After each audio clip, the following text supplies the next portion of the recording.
Assalamualaikum students, welcome to Atomic Chemistry. I am Mohammad Usama. Students, जैसा कि आपको मालूम है हमने 10th क्लास केमिस्ट्री का चैप्टर नंबर 14 स्टार्ट किया हुआ है. आज हमारा टॉपिक है एवेपोरेशन एंड बॉयलिंग. सबसे पहले हम डेफिनेशन देखेंगे एवेपोरेशन की. एवेपोरेशन एक ऐसा प्रोसेस होता है जिसके अंदर एक लिक्विड जो है वो अपनी स्टेट चेंज करता है, लिक्विड फॉर्म से वेपर फॉर्म में कन्वर्ट हो जाता है किसी भी टेम्परेचर पर, लेकिन उसका जो टेम्परेचर है वो बॉइलिंग पॉइंट से कम होना चाहिए.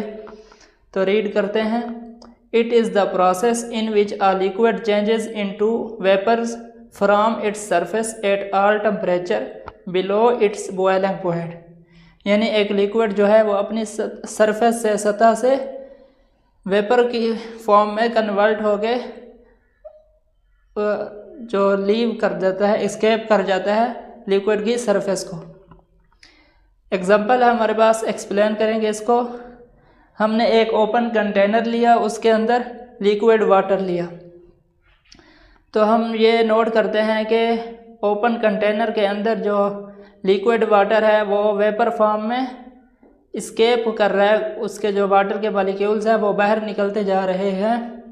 तो हम ये कह सकते हैं कि एवेपोरेशन का प्रोसेस हो रहा है इस लिक्विड कंटेनर के अंदर.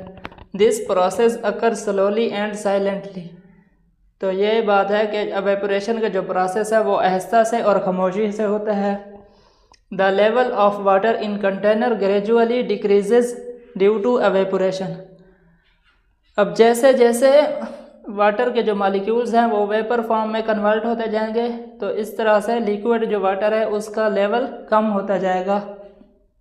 किसकी वजह से? एवेपोरेशन की वजह से. Evaporation occurs at all temperature. Evaporation का कोई ख़ास टेम्परेचर नहीं होता, बल्कि वो हर टेम्परेचर पर अकर होती है. It increases with an increase in temperature.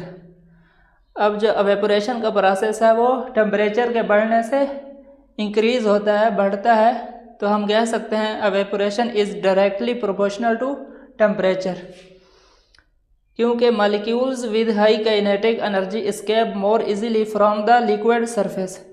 क्योंकि जो वाटर के मॉलिक्यूल्स हैं वो हाई टेम्परेचर पर काइनेटिक एनर्जी उनकी बढ़ जाती है, हाई हो जाती है, तो इस तरह से उनको एस्केप करना लिक्विड की सरफेस से ईजी हो जाता है. Evaporation causes cooling because energetic molecules leave liquid surface.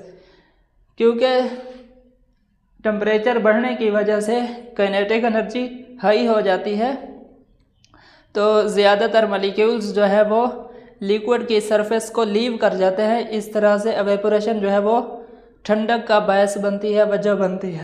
Next हम डेफिनेशन देखेंगे बॉयलिंग की. बॉयलिंग का मतलब होता है उबालना, किसी चीज़ को हीट की मदद से लिक्विड से वेपर में कन्वर्ट करना.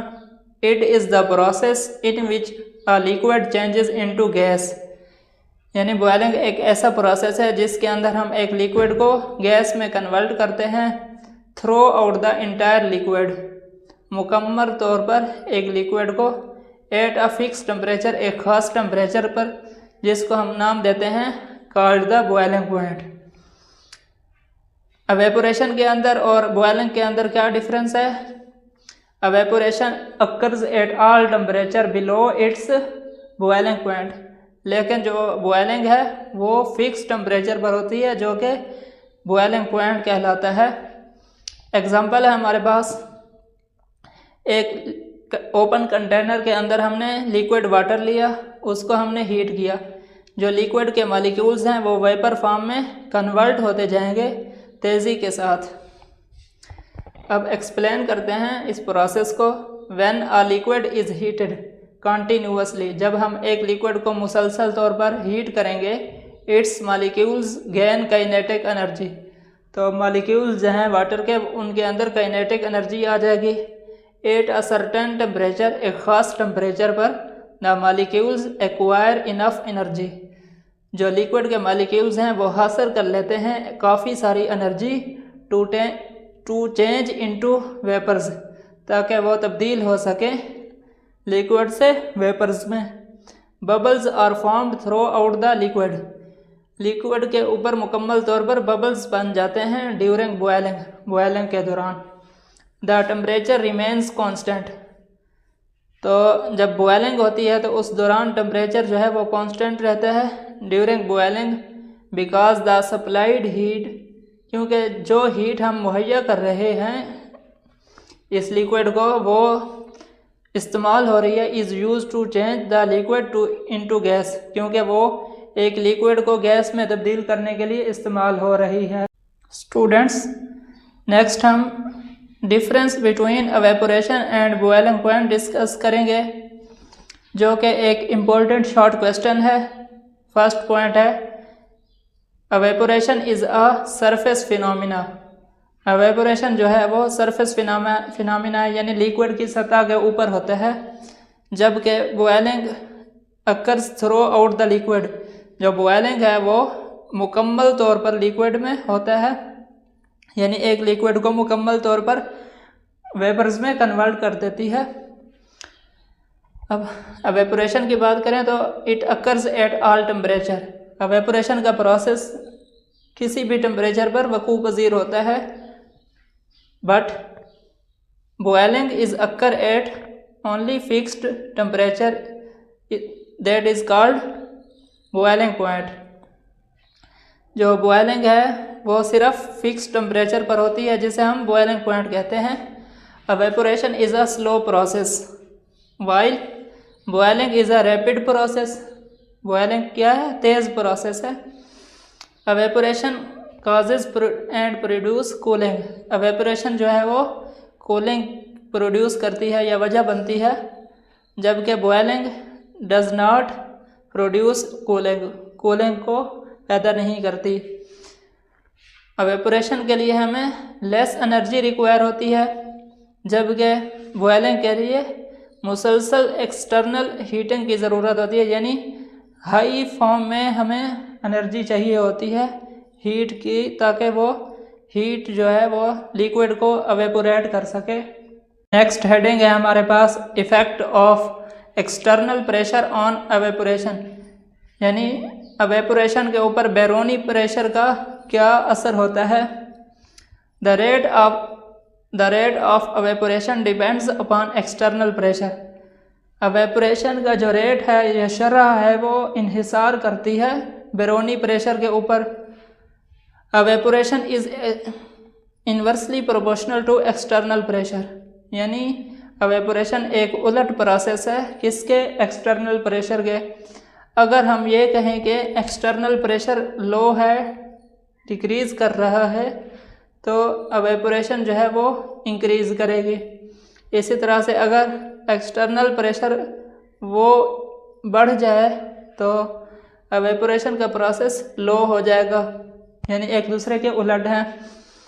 इन एन ओपन कंटेनर, अगर है खुले बर्तन में हम vapour molecules escape into the atmosphere, एक खुले बर्तन के अंदर हमने एक लिक्विड लिया, वाटर लिक्विड है, तो वेपर जो मॉलिक्यूल्स हैं, लिक्विड के जो मॉलिक्यूल्स हैं वो वेपर फॉर्म के अंदर भाग जाएंगे, एस्केप कर जाएंगे इनटू एटमॉस्फेयर, फिज़ा के अंदर, and do not easily return, और आसानी से वापस नहीं आएंगे।